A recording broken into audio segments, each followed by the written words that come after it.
Hey guys, welcome to the video. Salt here. Today we're going to be going over the Warframe Sevagoth Prime. Now, Sevagoth was recommended to us by commenter Darth Plague is the Unwise, and that's why we're doing him today. I also wanted to do him just because he's a new Warframe, so I wanted to get him done. We have the top commenter and the first commenter of the last video, which is the same person, Silver44. Okay, so let's get into Sevagoth, and I want to go over his abilities first. We're going to start with his passive. On death, Sevagoth is going to become a tombstone, and you'll be able to play as his shadow. So you're going to use your shadow to consume 5 enemies within the time limit to self-revive yourself. So when you're in this self-revive mode, the only ability from his shadow you'll be able to press is his 2, which is consume. And you just consume 5 dudes, and then you'll self-revive. Alright, enough of the passive there. Reap is next. You're going to fire a projection of your shadow forward, dealing radiation damage in X meters, depending on your range, and marking targets with Death's Harvest, causing them to be vulnerable to damage based on ability strength. You can also only have 1 shadow out at a time casted by Reap.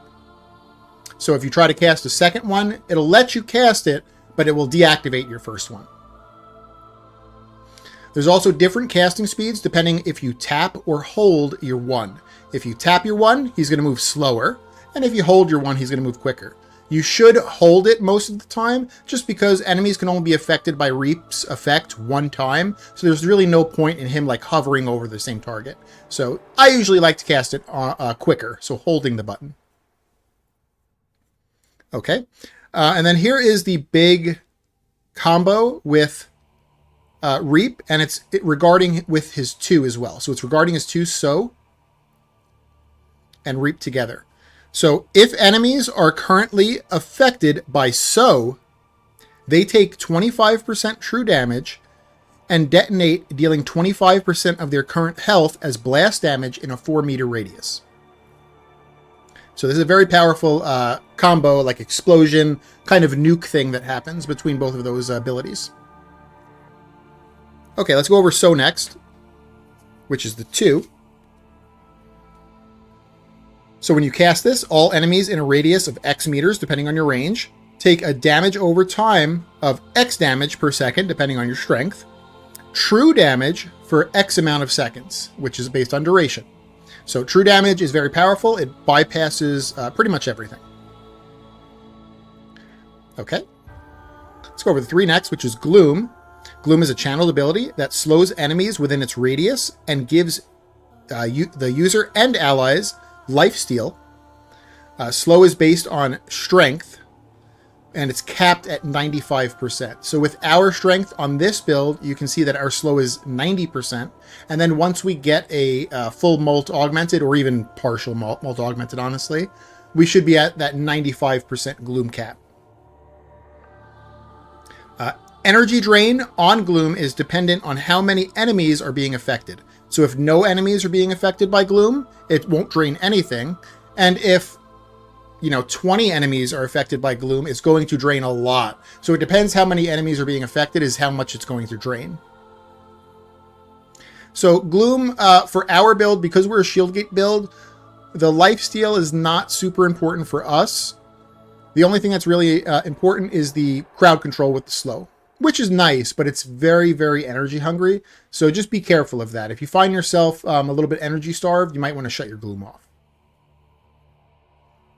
Okay, I think that's about it for Gloom there. Let's go over the 4, which is Roar. Roar is actually not Sevagoth's ability, but it's the ability we're going to subsume over his 4. So Roar is from Rhino, and it is a multiplicative damage increase. So Roar is very powerful. We've seen this in the past with other Warframes that have abilities that are based on enemy percent health. So the combo wombo between Reap and Sow, how it is based on enemy percent health, Roar affects it greatly. So that's why we use Roar. Okay, now I have Other Salt out in the field. He's going to be showing off these abilities in the simulacrum. So I'm going to go ahead and switch to him here. Here we go, guys. Hey, guys. Other Salt here. I'm sure Salt went over all the numbers and nerd shit like he usually does. What we're going to be doing here in the simulacrum, we're just going to show off the abilities, show what they look like. So we'll start with the 1, which is going to be Reap. Okay, it's going to shoot my little shadow forward. It's going to do some damage, and it's going to apply damage vulnerabilities on these enemies.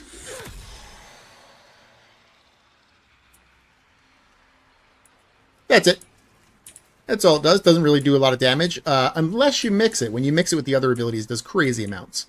So the other thing about the 1 is you can direct the shadow where to go. So I'm going to kind of jump in the air to do this. So I'm going to cast a 1, and if I'm aiming, it'll actually kind of go where I'm aiming it. You don't really need to use that, but you can if you want. He's coming back to me. You can also tap to cast it, or hold to cast it, and he'll go faster. You should probably be shooting him at the quicker speed, just because enemies can only be affected by him once. So like, there's no point in him like lingering over the same enemy the entire duration.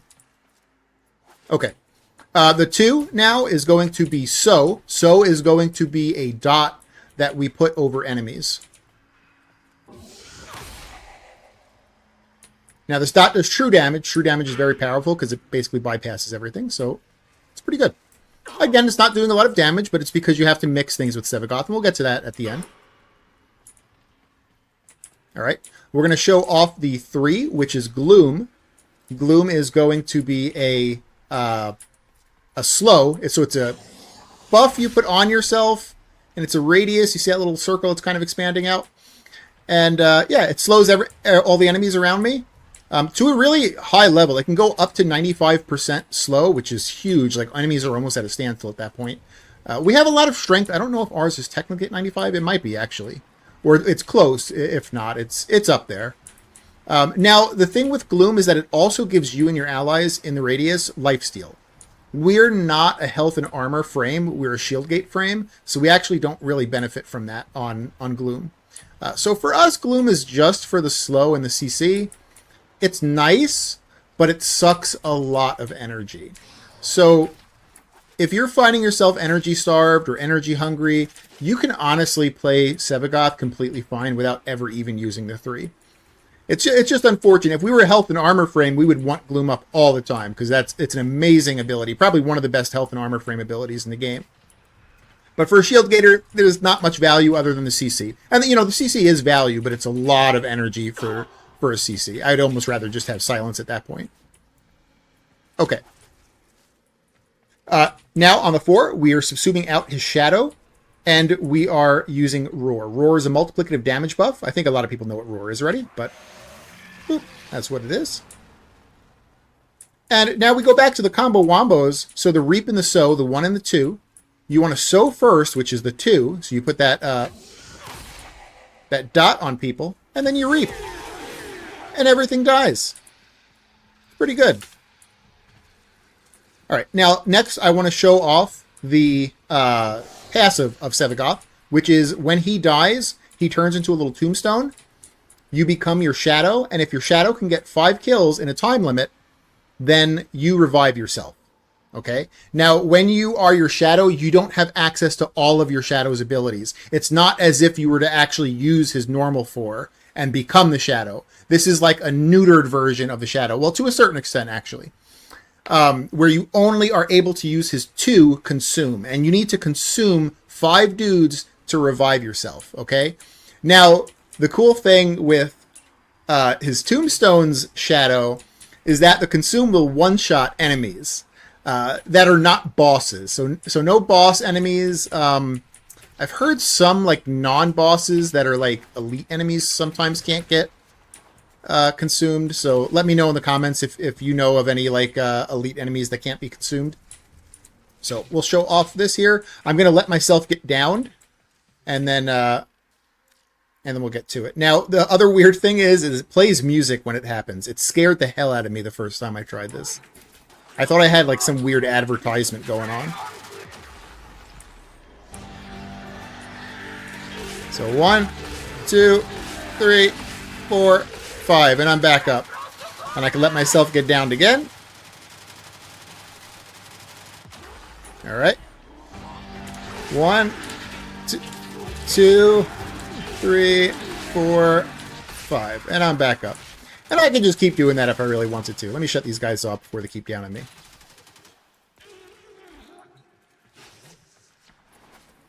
So that's the passive. And I think that's everything here. So I'm going to bring it back to Salt there. Let me give him a wave. Let him know we're about done here. All right. See you later, guys. All right, guys. And we are back. So now we're going to go over the mods for Sevagoth here. Okay, we're going to start with Catalyzing Shields. Catalyzing Shields is going to reduce our shields, but give us a 1.33 second full shield gate. So that's very good for a shield gate build. We're going to have Equilibrium, which is going to give us health when we pick up energy orbs, and energy when we pick up health orbs. The energy is the important part. So we're a ability spamming Warframe. We're not like as spammy as like, let's say, Ember or Frost or Protea, but we are still kind of spammy. So we need a lot of energy, and Equilibrium helps with that. The next slot, we're going to have Flow. Flow increases our energy pool by quite a bit. That helps with a Warframe that needs a lot of energy and spams abilities. That's perfect. Stretch is going to increase our ability range. Now, the other option over Stretch is Archon Stretch. Archon Stretch is going to be stronger than Stretch because you can replace some of your energy as well. However, it's going to require that you put Shot Collar on your Panzervolpa Phyla. So if you are willing to use Shot Collar on your Panzervolpa Phyla, Archon Stretch will go over Stretch, and it will trigger. Even though your Warframe has no electric abilities, it will trigger. Okay, next is Prime Continuity for ability duration. Pretty much everything on our build requires duration. And duration is also going to make Gloom a bit cheaper, which is going to be important because we're actually going to make Gloom a bit more expensive because of Blind Rage. So it kind of helps to mitigate Blind Rage a bit as well. All right, Blind Rage is next. Blind Rage is going to give us a huge ability strength increase, which is perfect for Sevagoth. Sevagoth wants ability strength. The other thing that, weirdly, it's actually kind of good that it is more expensive to cast abilities because it's going to combo with our aura that we'll get to eventually, Brief Respite. So on an ability cast, you convert 150% of the energy spent to shields. So if you spend more energy, that's more shields back. So it's going to fully restore your shields even when you're casting one of the cheaper abilities. Okay, and then in the next two slots here, we have both augments for Sevagoth. So we're going to start with Dark Propagation. This is a Sow augment, so for the 2. Enemies killed while afflicted with Sow spread its effect in a 15-meter radius. And then Shadow's Death Harvest, which is from the 1, also inflicts Sow. So this lets its 2 kind of start like spreading itself, and it lets its 1 also start putting Sow on things. So this is a very, very powerful augment. And then next we have Shadow Haze, which is another very powerful augment. So if this is a Reap augment, so the 1, increases critical chance by 50% on enemies inflicted with Death Harvest. And a new shadow emerges from those enemies when they perish, a limit of 3 shadows. So it lets the 1 produce more shadows per Reap. You still can only have 1 Reap up at a time. If you try to recast Reap, it's going to like reset it. But that Reap can now spawn these like 3 other like little shadows. Okay. Brief Respite is going to be the aura. This is going to help with our shield gating. So every time we cast an ability, it's going to give us a large amount of shields back. Coaction Drift in the Exilus slot. Coaction Drift makes it where even the cheap abilities are fully topping us off, like Reap. Reap is one of the cheaper abilities. So Brief Respite with Blind Rage, with Coaction Drift, is now letting the 1 completely top us off. If you don't care too much about that, then you could also use Prime Surefooted here. Prime Surefooted is always going to be good on a shield gating frame. So you could use that there if you want. I like Coaction Drift myself. I'm going to keep Coaction Drift on. In the Arcanes, we're going to start with Molt Augmented. This is going to give us a large ability strength increase. This requires it to stack, so it usually takes about 5-ish minutes for this to be fully stacked in a mission. And so if you're intending to do short, like 5-minute or less missions, you probably don't want to use Molt Augmented. But if you're doing Steel Path Endurance or anything past 5 minutes, really, you should be using Molt Augmented. In the second Arcane slot, we're going to be using Arcane Energize. Arcane Energize gives us a large amount of energy back anytime we pick up an energy orb. So that's perfect for Sevagoth, who wants energy. All right, and that is the build. That's how to build Sevagoth Prime out. I want to go over some externals, and actually before we get to the externals, let's get to one of the closer externals, which is Sevagoth Prime's Shadow, which is this thing. So remember, we're subsuming out the 4, so we're not actually going to go into his shadow normally. If you were to keep on the 4, anytime you press his 4, you become this little shadow thing. Well, we are only going to be the shadow if we need to self-revive. So if we've gotten downed, we become a tombstone, and then the little shadow comes out, and we have to get 5 kills. Now, remember, those 5 kills, there's a time limit. Your shadow can also die too. Like, this guy actually still has a health pool and everything. So he has to be kind of protected. So let's go over his build. Okay, and before we start this, I want the disclaimer that this is for the self-revive. This is Sevagoth Prime's Shadow for the self-revive. If you're actually intending to keep the 4 and use the shadow to, like, do other things, do not use this build. This is not good for that. This is only if you are subsuming over the 4 and using it to self-revive, okay? So this build, I did a lot of testing with. I feel like I spent more time testing this than I actually did Sevagoth, which was ridiculous. But this started as a health and armor tank first, and I couldn't get his base health up enough to where I was happy with it. Like, I could get his armor up to like 2,500 easily, but his base health was still like 1,000. And 1,000 is not great for Steel Path Endurance. Like, most of the time, you're not going to get hit with 1,000 damage attack, but there are some DPS spikes that happen. And so that happens. So, like, 1,000 health is not good enough. So I wasn't happy with the health and armor setup because I couldn't really get past that 1,000 mark. Then I also was trying to, like, do shield gating with catalyzing shields or whatever that other one was that we actually used on the Sevagoth himself. The unfortunate thing is it doesn't work with brief respite because your consume when you are in the self-revive form of this is free. So you're not getting any shields because you're not technically spending any energy because it's free. So, like, you know, brief respite won't work. And catalyzing shields is 1.33 shield gate, but if you just put shields on your dude, you get a 2.2 shield gate. So that's what we went with. We went with a just a regular shield gate without catalyzing shields. So the whole top row is going to be plus shields. So we have Prime to Redirection, but you could use regular Redirection for shields. Prime to Vigor, or you could use regular Vigor for shields.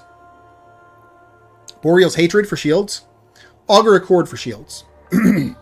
This is going to give us a 2.2 shield gate. Okay, I'm going to skip over Natural Talent for a second. So Fortitude is plus 100% shield recharge. Vigilante Vigor is plus 60% shield recharge, minus 30% shield recharge delay. And Fast Deflection is plus 90% shield recharge and minus 45% shield recharge delay.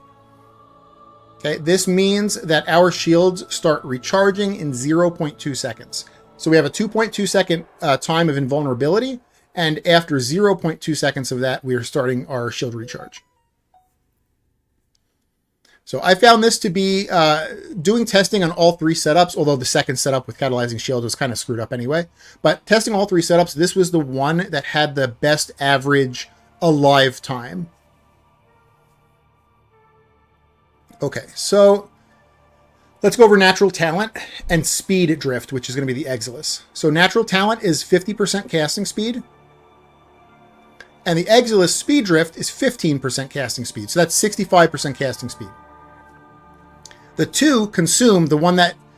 This is the only thing you're able to use when you're in the self-revive form of the Shadow.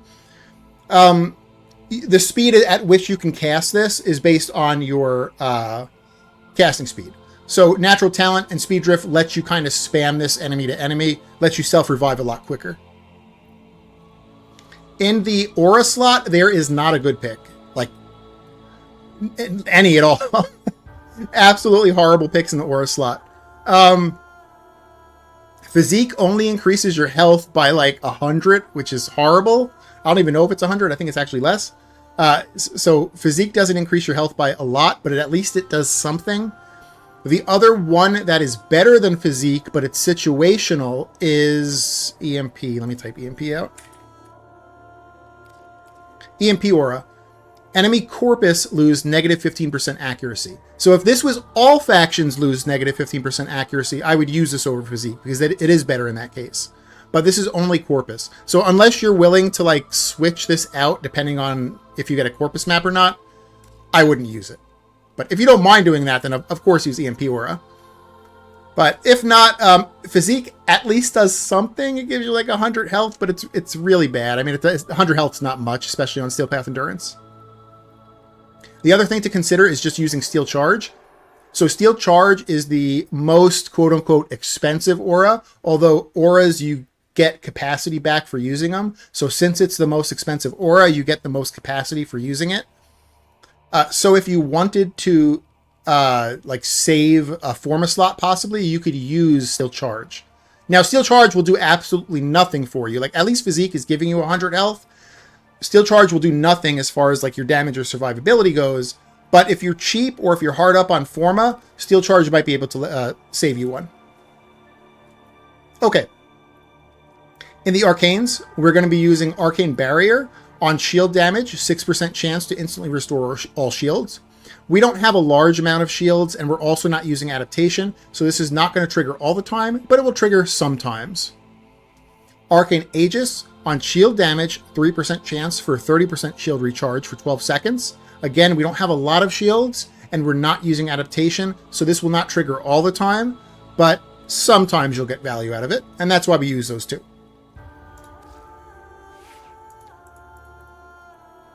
Okay, on our build, there's no reason to build out Shadow Claws. If you wanted to kind of be cheap about it, you don't have to do anything with Shadow Claws. But I want to go over it anyway for the people, just in case you wanted to leave Sevagoth's 4 on, or if you don't have the helmet system yet, and you still want to use the 4. I want to go over Shadow Claws. So there's a few reasons why Shadow Claws is a bit weak, and one, it does not have an arcane. So most melee weapons have arcanes. And now, granted, I know this is like an exalted. So like most exalted weapons do not have arcanes. But other melee weapons have arcanes. This one doesn't. This weapon has a starting 1.5 meter range, which is garbage. You do not want to run around with a 1.5 meter range. So that forces you to put Primed Reach on. Prime Reach is a good mod, but anytime you're putting Prime Reach on your melee weapon, you're forgoing damage for it, right? You're usually putting it on a mod that is meant to increase damage. Prime Reach will increase potential damage if there's more enemies in the range to be hit, but you're not actually like 100% always increasing damage like you would with other mods. So no arcane forces us to use Prime Reach. And what's the other thing? Oh, the other thing is that, you know, you're likely going to be switching back and forth out of Shadow Claws. Like, you're probably not going to stay in Shadow the entire time. And so, like, your combo is not going to be there. And so the stacking with combo mods are not really a great option. Like, usually in these last two slots here, we go Blood Rush, Weeping Wounds. But you're not going to get a lot of value out of it unless you decide to stay in Shadow Claws for a really long time. And in that case, yeah, put Blood Rush and Weeping Wounds on. So instead, we go with Viral in this slot. In these slots here. Viral is just going to give you more of a consistent time. You're doing more consistent damage with Viral. There's an argument to be made that you don't need Viral because eventually, when we get to it, we're going to be going for a Panzer Vulpaphyla, and that's going to be Viral priming for us. Although that's like in a perfect world. In actual gameplay, the Panzer Vulpaphyla sometimes decides to go off on his own adventure, and so he's like off in a hallway by himself somewhere, like not priming anywhere near where you are. So I still like to have, on this build, normally I wouldn't do this on most melee weapons, but on this build, I'm still going to pick Viral here because of that, because sometimes Panzer decides to do his own thing. And then everything else is pretty much the same as we would do on a normal melee build here. Condition Overload, this is the same as what we would do on a normal build, but you're going to get a little bit less value out of Condition Overload than you would a normal build, because a normal build, you're going to be using a normal melee build, you're going to be using a Dirija pet for priming, or you're going to be using a Mechanical Hound for priming. And on Sevagoth, the Panzervault Befila is too valuable not to use. So you don't really have that option to go to Dirija or to go Mechanical Hound. And so you're not going to get like the crazy 500% like melee damage you would on those guys. You're probably going to sit more at like 160 to 240-ish. Which is still okay, but it's not going to be like the same levels as a true melee weapon. So for that reason, I feel like Shadow Claws is pretty weak. I feel like if you want to go with a melee Sevagoth, just use a melee weapon. There's a lot of really strong Incarnans. There's even like non-Incarnans that are probably stronger than this. But I just wanted to show this anyway, just in case. All right, let's go over some externals now for Sevagoth. Let's go over the Archon Shards. So I like one Archon Shard for effectiveness on energy orbs. Now, you know, you could make the argument we're already using Energize, so we don't really need this, and that you would be completely, you know, correct. You don't technically need this. It's not mandatory. In fact, none of these are mandatory on this build, but I feel like it just makes it a little bit more comfy. And then in the other 4 slots, we're just going to go with 4 Ability Strength shards. So Ability Strength, Ability Strength, Ability Strength, and Ability Strength. So Sevagoth loves Ability Strength. There are breakpoints that, like, you know, technically you only need this amount of Ability Strength to one-shot level cap enemies. But the problem is those breakpoints are assuming that you're at like 2 stacks of viral and you know, all these other assumptions, which, again, in a perfect world, yeah, your little Panzervault Befila is going to be putting viral stacks on everything. But in reality, sometimes he's dumb. Sometimes he's running down hallways doing weird stuff. So I don't mind going over the ability strength that, you know, the breakpoint is supposed to be at. So that's why I go with more ability strength charts here. Okay, so weapon externals. The Cedo, I feel like, is a pretty good external for Sevagoth. It is a pretty decent shotgun by itself, and it's also one of the best priming weapons in the game. The Cedo and the Epitaph are like pretty much up there for the best primers in the game. And so Sevagoth wants a viral primer. Your pet is doing it for you with the Panzervault Befila, but it helps if you do it a little bit yourself too, because the Panzer can sometimes be dumb. And that's what the Cedo does. The Cedo is going to prime with all of the basic elements plus whatever you put on the weapon. So we put viral on the weapon, so you're going to get the basic elements plus viral. And again, it's still a nice, decent shotgun as well. All right. In the secondary slot, we're going to go for the Grimoire. I'm going to go in here. Okay, so let's go over invocations real quick for the Grimoire. I feel like for Sevagoth, the best invocation is going to be Vohm Invocation. This is going to increase your ability strength by 60%. 60% increase on your secondary weapon.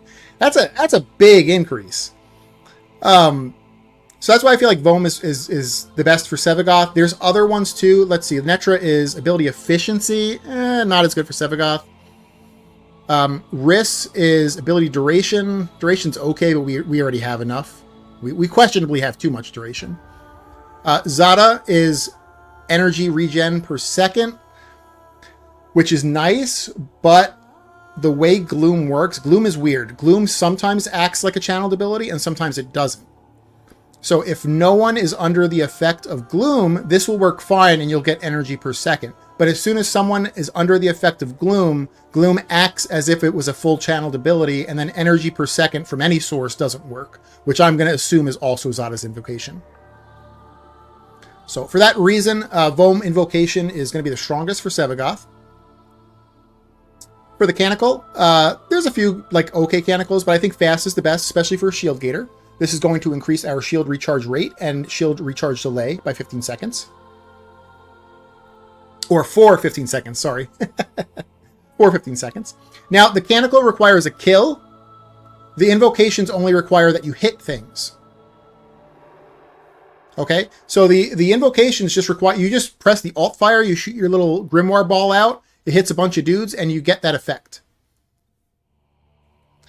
Canonical, you actually have to kill something. So the Canonical is a little bit more situational. Sometimes you're not activating the Canonical, but honestly, it's okay. The invocation is the stronger of the two effects. You're also going to put lethal momentum in the Exilus slot here for projectile speed. your alternate fire, like ball, Grimoire ball going out, if it can go faster and it can hit more enemies further out, then you're going to get more buff from Vom Invocation. So that's why you use Vom Invocation and Lethal Momentum. Technically, the Canonical is also an Exilus slot, but I put it here as well. So we're using 2 Exilus mods, actually. The other 6 mods and the Arcane is going to be dependent on what you want to do. There are a bunch of different builds for the Grimoire. There are some builds that only focus on the invocation, so they don't actually care about killing. So they're more of a ZDPS fire rate build. I'm going to do a video eventually that it goes over the Grimoire in great detail, so this will be dependent on how you want to build it. You can copy my build here, or you can do one of your own. Just these 6 slots you could switch around. And the Arcane you can switch around too. Okay, the melee weapon is going to be dependent on what you want. So the Ripkas and the Furax Wraith are what combos well with this build. Okay, so if you decided to go with the Cedo is a shotgun. And if we look at the Ripkas and one of the mods for the Ripkas, it's called Amalgam Ripkas True Steel. You get a plus 20% reload speed buff to your shotguns. Okay. Now, the actual build on the Ripkas, you can do whatever you want. I'll probably eventually have a build for the Ripkas, but the important thing is that you use this mod right here.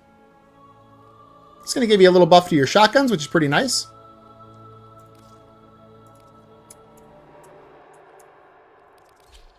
And then the Furax Wraith is going to be what combos with your secondary, your Grimoire. So let's look at the Furax Wraith. And again, this is what matters, this mod right here. Amalgam Furax body count. Plus 45% fire rate to secondary weapons, which is your Grimoire. So, of course, you can't have 2 melee weapons, so you're going to have to decide that. Do you want fire rate on your Grimoire, or do you want reload speed on your Cedo? That's a hard decision. I don't know. I'm probably going to go with the Furax Wraith. I feel like I keep the Grimoire out more than I actually use the Cedo, but it's up to you. In the Focus School, there is one really good option, although you have to be careful with it. So Zeneric. Zeneric is really powerful. Inner Might lets you cast an ability for free once every 60 seconds. A lot of these, like caster Warframes, they start out kind of weak until you fill up your energy pool. There's a few different ways you can do that. I mean, there's like an Exilus mod called like Preparation, and there's Archon Shards that do it, but I personally just like to use an energy pad. But if you don't like to use an energy pad to start missions, Inner Might will let you cast an ability for free. So you can start with like one of your more expensive abilities, like Roar, you can cast for free. Now, why is this dangerous on a shield gating build? Because a lot of your survivability is when you cast an ability, you get shields, depending on how much energy you spent. And if it's free, you're not spending energy. So, I mean, this is only once every 60 seconds, so you could probably get away with it without, like, screwing yourself. But I have bad luck. This is probably going to screw me if I try to use it. So that's why I stay out of it. Energy Pulse is also pretty strong. So when you pick up energy, an energy orb, you get 50% of that energy over 5 seconds as energy per second. But keep in mind, Gloom sometimes acts as a channeled ability and sometimes doesn't. If it's acting as a channeled ability and there's enemies under the effect of Gloom, this will not work. But if your Gloom is off, or if there's no enemies around you, this will work. So both these are really powerful, but this could kind of screw you sometimes.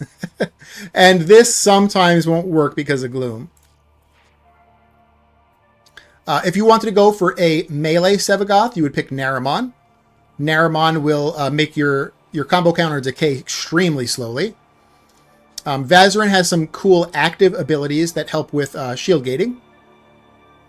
And Mataroi is just a boring passive damage increase. It also has some active abilities that are huge damage increases. But even if you never wanted to press anything, you get a small boring damage increase from Mataroi. I'm going to go with Mataroi, but I was really tempted to go Zeneric, but I have bad luck, and I'm pretty sure I'll be the person it screws. Okay, we went over all of those. We went over the Archon Shards. Let's go over the pet real quick. It's going to be Panzerwelpaphyla. Panzerwelpaphyla is really, really good on Sevagoth. It's really hard to pick another Warframe because of how good he is. and it's because of a few different things. So Sevagoth wants energy. All right, that's good. There's a few pets that give energy. You know, Death Cube's a really good energy generator as well. Sevagoth wants a viral primer. You know, Panzer Vulpaphyla is probably the best viral primer, but the Hound is still a good viral primer. The Death Cube is still a good viral primer.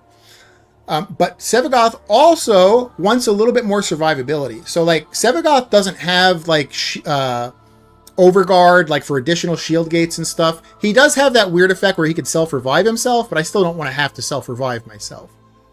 So all he has besides that is just the regular shield gate.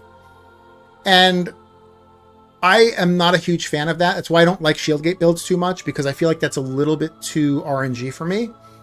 And so Panzer Vulpaphyla helps that, and it removes that RNG. So let's go into Panzer here. And before we go over this, I just want to say I did a whole Panzer video. If you want to look at the Panzer in more detail, you can watch that video. I go over the Panzer melee build, the Panzer gun build. And for this Warframe, because he's an ability caster, I'm going to be using the Panzer ability build. Okay, the difference with the Panzer ability build is I'm going to be using Synth Deconstruct, which is going to combo with Equilibrium to give me a lot more energy. I'm going to be using Loyal Companion. Loyal Companion makes my companion invincible for some time, for 10 seconds. And in that time while he's invincible, he will try to sacrifice himself to give me shield gate, but he will not be able to sacrifice himself with Martyr Symbiosis. And so he's able to keep shield gating me over and over and over again. And the shield gate from Panzer Vulpaphyla is 1 second. So I get a 1 second shield gate over and over and over again for 10 seconds.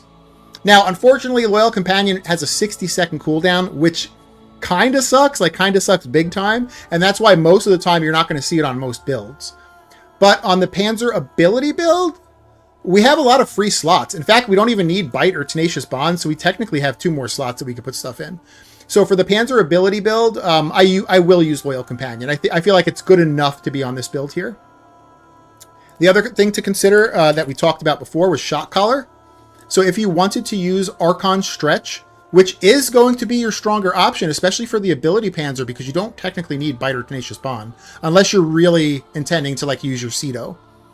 But if you're not really intending to use your Cedo much and you're just going to do ability kills, you don't really need these two. And you can put Shock Collar over one of them, and probably I think it's either Manifold or Manifest Bond. You get a free ability once in a while. But again, that could be dangerous with shield gating builds. So, but yeah, you put shock Collar on one of these things, then you can put Archon Stretch on, and then you are activating Archon Stretch, even though your Warframe doesn't have electric abilities. I don't know how that works. Maybe someone can explain it for me, but it works, and yeah, it's pretty good. So that's why Panzer Vulpaphyla is really powerful on Sevagoth. All right, I think now I'm going to show this in gameplay for about 10 minutes. We'll do a 10-minute mission and show you how this little guy works. Make sure I'm on the right build here. Yep. Okie dokie. I think we're ready to rock and roll here. So we'll do a 10-minute Mott Steel Path mission.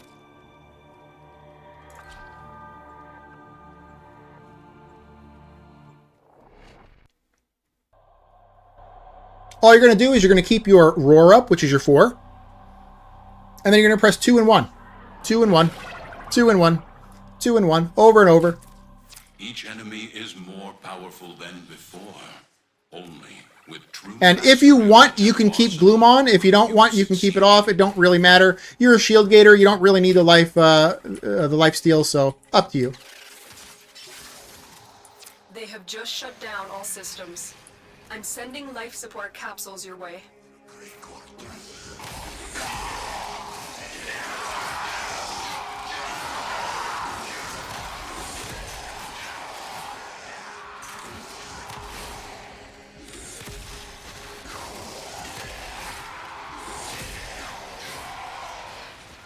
I have an abundance of energy right now, so I'm actually going to put Gloom up. And if I ever look and my energy is kind of faltering, I can just turn it off. It's no problem.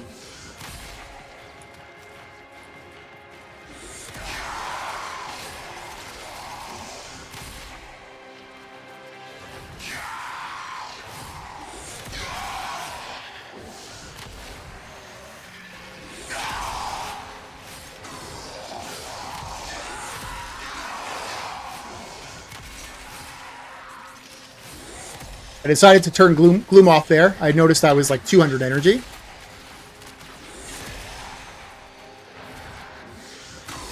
You could do this entire build without even ever using Gloom, really.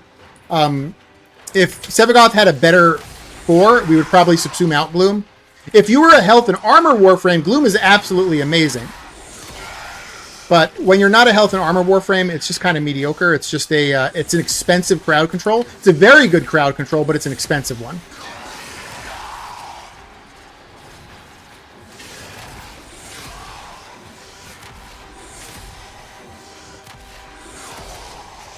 Now remember, you're a shield gator, so you're kind of forced to spam, unfortunately. That's one of the reasons I don't like shield gate too much.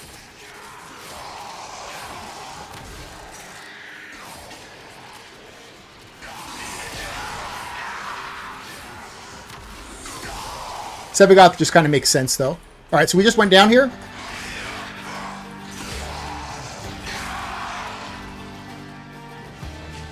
We get our 5 kills.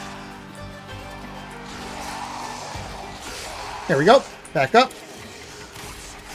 Hey, we were planning to show that off. That was the plan. That was the plan all along.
I go down here again.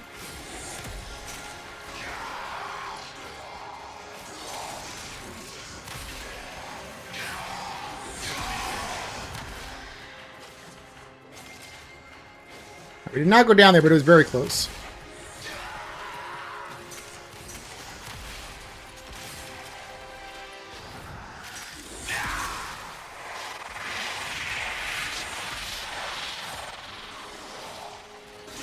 We've done some other shield gators recently, but they had like other means of keeping themselves alive through overguard. This guy doesn't. He's like a pure shield gator, and yeah, I'm not a big fan of shield gating frames. Here we go. We're down again.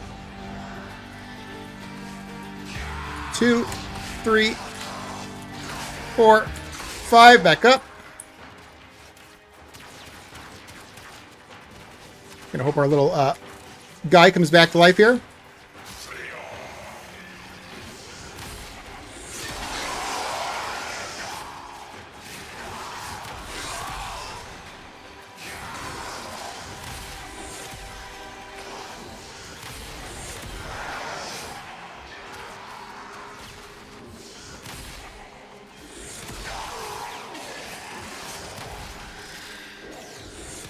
I tried to make Sevagoth the health and armor frame at first, but he just wants too much. He wants too many stats. He wants too many stats, and he wants both augments. There's not enough mod space, unfortunately. So that kind of forces him to be a When you are ready, go to extraction. An average shield gating frame.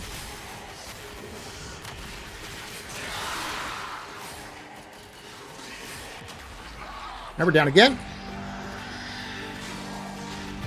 Get used to that music, guys.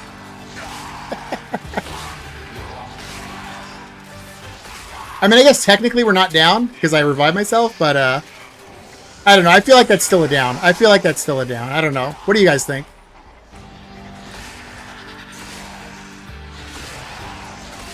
Average shield gating gameplay.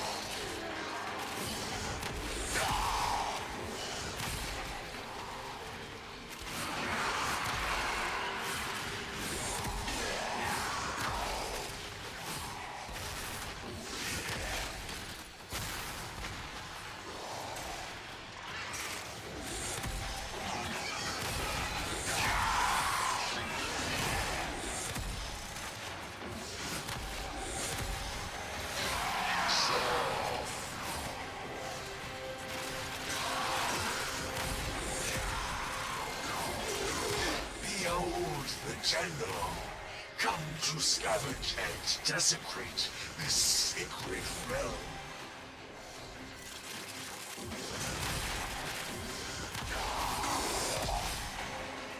General used the keys, but they are mere trespassers. Only I, Thor, know the true power of the blade.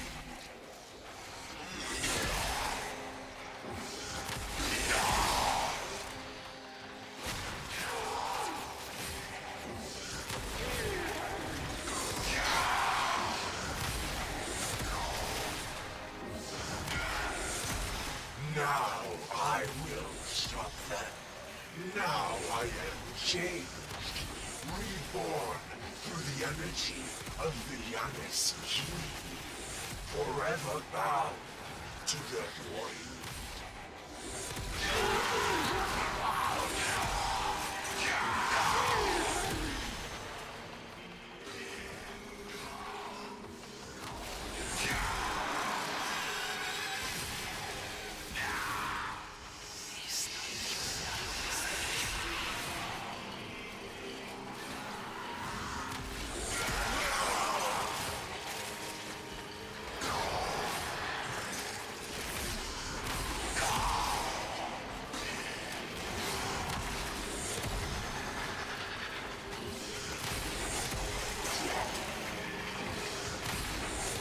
All right, we're at 8 minutes in.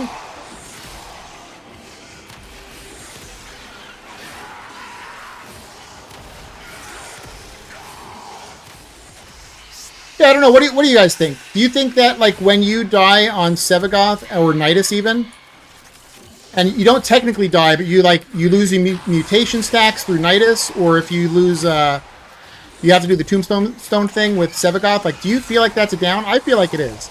I don't know. I never want to enter those states. I know it doesn't count like one, but I still feel bad about it.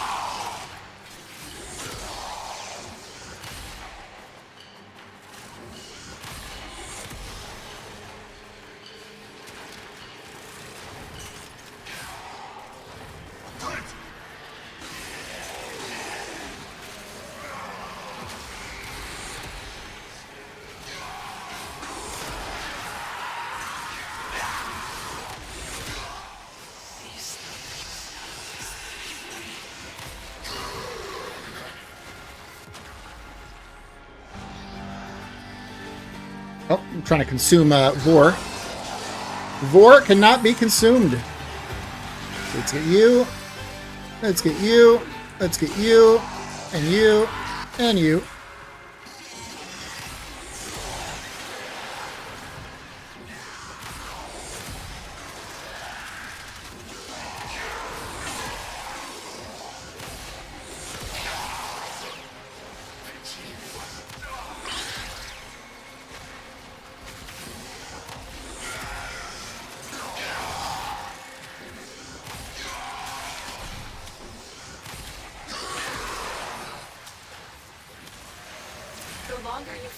All right, that's 10 minutes in.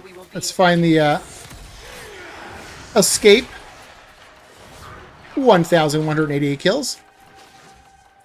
Pretty good kill count. I'm not super happy with shield gating builds, but I mean, this works. This works. I didn't technically down, although I went down like 4 times. I just got myself back up with his passive. It still makes me feel not great.